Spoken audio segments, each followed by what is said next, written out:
immigrant or whatever. Yeah. They don't get surprised, speak with Uh-huh. Americans. And these notions you speak of, why do you think these people are almost stubborn that they don't want to, like, they think that automatically someone of a different appearance is from somewhere else, just like you said that Uh, they thought you were a refugee. Why do yeah, you think these notions are, or do you think they come from how they're raised, or what it is they watch, what they read, um who they hang around with, where do you think these notions are mainly derived from? I mean, I think you pretty much answered it. Like, it's like how I said I'm in my bubble.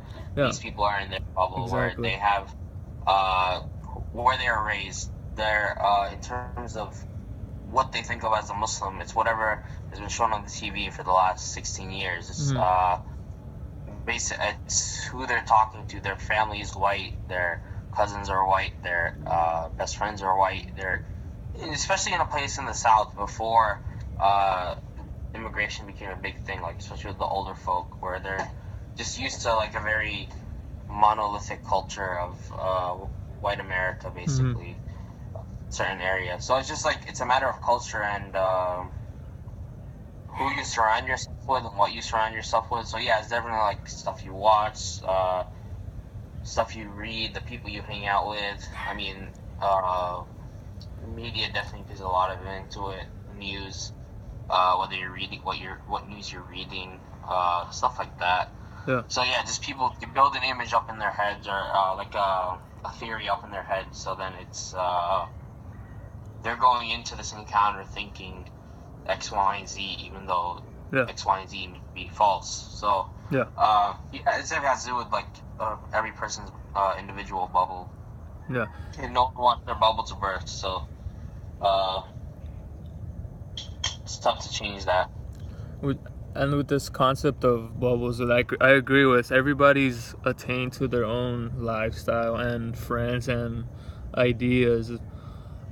Would you agree that our society or even the world as a whole is trying to, like, make these bubbles connect together and indulge in a single society or way of living to kill racism, but it would, and with this style or attempt to try to end racism, is it even being complied to? Do people even try to even work along with? But I would say that this is happening, but I would say that older or more conservative people, like you said, would not agree with this. What's your thoughts on that? Yeah, for sure. I'll agree with you as well. Like,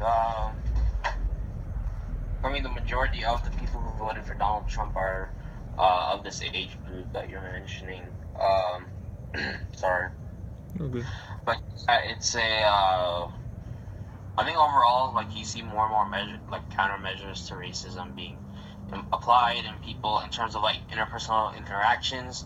I mean, America's still like culturally growing differently. I think by 2050, Latinos are supposed to be the majority, right? So our country's becoming much more and more diverse, even though maybe people may be opposed to that or not. Yeah. I think. I mean, obviously, like you see White House. I mean, but that's because of who's in power. It's older white men on the conservative side of things being in power, so they're kind of like. So legislation makes it look like America's going in a bad place, but then when you go to in terms of interpersonal interaction, like different people you converse with, different people you talk with, it's very. It makes it seem like there's a bright future Yeah. because it's the young people who are leading the change. It's the young people who are doing things. So this is our next generation, as Yeah. opposed to the people in power right now are the ones who are going to die within 10 years, probably 10 to 20 years. So I mean, it sounds morbid, but I mean, it's just life. Yeah. But Yeah. yeah, No, so it's real. It's being just realistic. Yeah. yeah, exactly. It's a natural like succession of power and culture. So like these new ideas are gonna take place.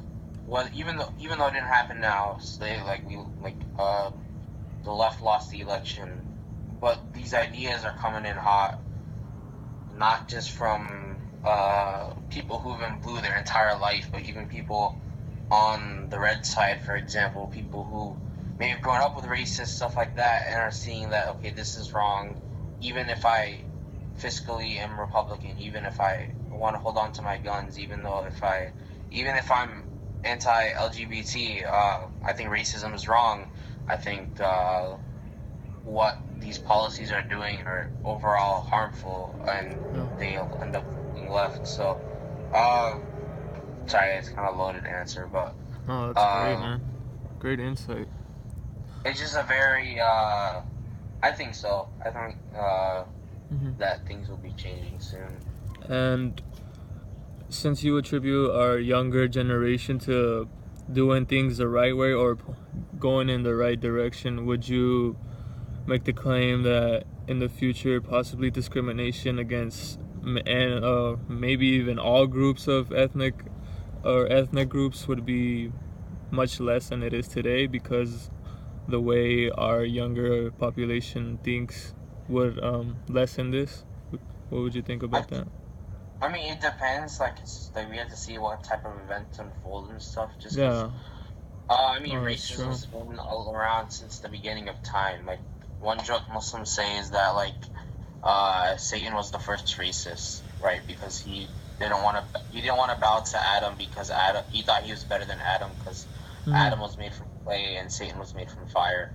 That's just a little Muslim joke for you, I guess. But yeah, so I mean, that's the thing that's existed since the beginning of time, basically. And even there's like a prophecy from the Prophet Muhammad, peace be upon him, and this was in like 700 CE, where he said, like, one of the things that'll never leave like my people is like my people being the entire world is tribalism or racism. Like I think it's always going to be around. There's always going to be certain people.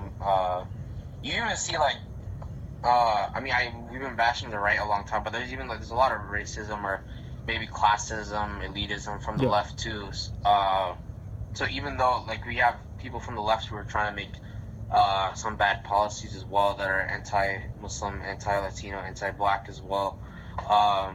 Then you also have like the new atheist movement is very, very much like not just anti-religion but very hateful of religion. Yeah. Like it's you're inferior because you worship a god, or you're inferior because you don't believe in X, Y, and Z theory or stuff like that. I mean, it's very. I always say that Muslims are under a two-pronged assault, also, but I mean, I think it'll get better though. It's not going to be as like obviously we've progressed from the '60s. We've progressed from even before this, even early 2000s. So I think there's just people who are more passionate about their racism. So it seems like we're at a very much of a high. There are people more willing to commit like hate crimes and stuff. But I think the general population is getting more and more open-minded. Huh. This two-pronged attack, what do you classify that as? So like the idea is that people from the right are attacking, maybe want to cause physical harm, for example. Like they're the threat of like they want to ban Muslims, they want to deport us, they want to lock us up, give us ID badges, whatever. The people who really hate us want to like kill us at our events, they're protesting with guns, stuff like that. Yeah.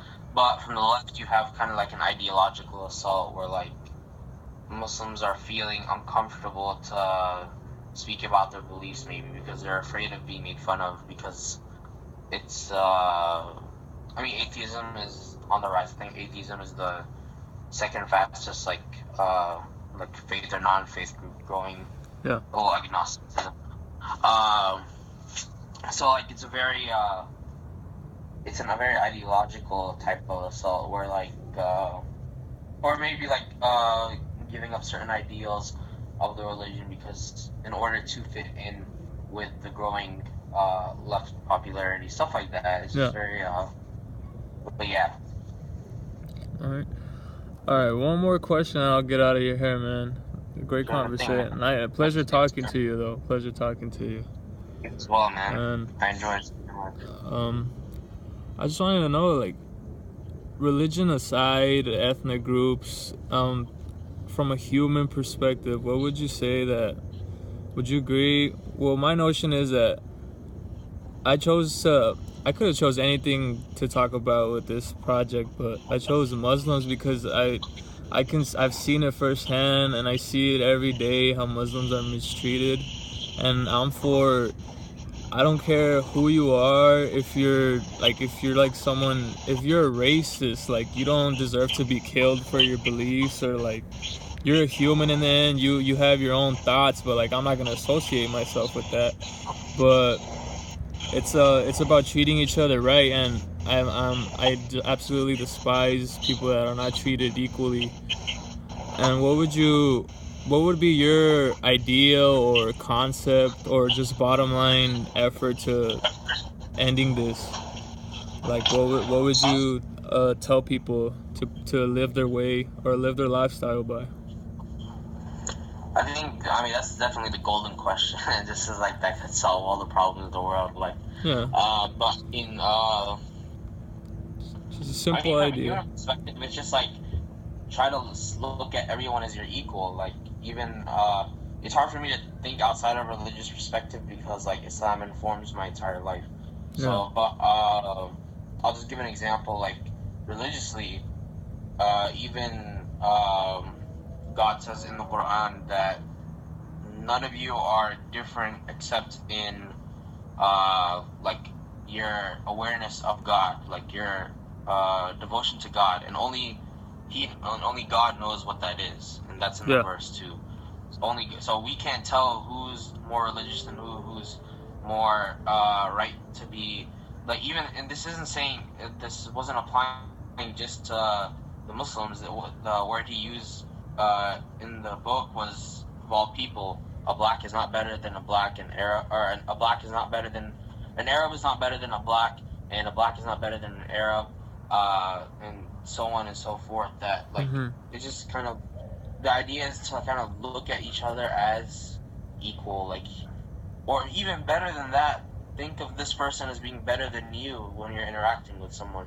Just have a good opinion of them. Have a good this notion of like giving your brother 70 excuses, right? yeah, If I see you make a mistake, I'm gonna give you 70 excuses before I jump at your throat. Basically, like, it's kind yeah, of like you don't know, like, we don't know everyone's situation. We don't know about everything about every single person's life. We don't know what they're going through, what type of thing is informed, maybe their opinions, what type of thing is informed their decision making. But it's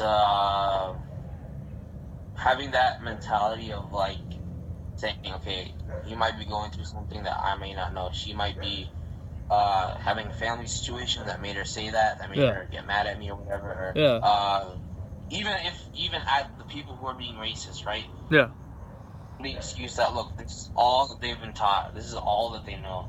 I'm yeah, talking about, like, obviously not like the people who are murdering people. That's like completely yeah. different. But That's like, different. some of the people who are protesting outside of Muslim events, for example, like, all they know is what they've been shown, and